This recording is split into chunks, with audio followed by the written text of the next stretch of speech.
আজকে তোমাদেরকে পড়ালেখার একটা খুবই ইন্টারেস্টিং ওয়ে শেখাবো। এটার নাম হলো পোমোডোরো টেকনিক। কাজটা খুবই সিম্পল। তুমি তোমার মোবাইল নিবা বা একটা অ্যালার্ম ক্লক নিবা, নিয়ে এরকম এক্স্যাক্টলি 25 মিনিটের একটা টাইমার সেট করবা। 25 মিনিটের টাইমার সেট করে এক্স্যাক্টলি পড়া শুরু করবা। 25 মিনিট শেষ হবে, এটাকে পজ করবা, 5 মিনিটের ব্রেক নিবা। তারপরে আবারও টাইমার সেট করে আবারও 25 মিনিট পড়াশোনা করবা, দেন আবারও 5 মিনিট ব্রেক নিবা। তার মানে কি হলো, আধা ঘন্টা করে তুমি তোমার পড়ার টাইমটাকে ভাগ করে নিচ্ছ। 25 মিনিট পড়া, 5 মিনিট ব্রেক, 25 মিনিট পড়া, 5 মিনিট ব্রেক, এরকম করে এক একটা সেট কমপ্লিট করবা। 25 মিনিট প্লাস 5 মিনিট, আধা ঘন্টা একটা সেট। সো তুমি চেষ্টা করবা একসাথে কয়টা সেট দিতে পারো।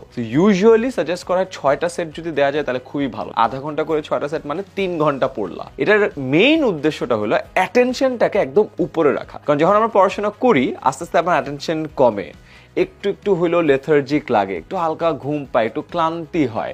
বাট 25 মিনিট পর যখন 5 মিনিটের ব্রেকটা নিচ্ছ, আবার এনার্জিটা উপরে চলে আসে, আবার আস্তে আস্তে কমতে থাকে। আবার 5 মিনিটের ব্রেক, আবার উপরে চলে আসে, আবার আস্তে আস্তে কমতে থাকে। এইভাবে করে যদি তুমি পড়ো পোমোডোরো টেকনিক মেনটেন করে, তাহলে তুমি প্রপারলি ফোকাস মেনটেন করতে পারবা। তোমার পড়াশোনাটাতে ক্লান্তি অনুভব কম হবে, অ্যাটেনশন বেশি থাকবে, ফোকাস হায়ার হবে, এবং এটার ফলে পড়ার যে রিটেনশনটা আছে বা মনে রাখার যে ক্যাপাসিটি আছে সেটা বেড়ে যাবে।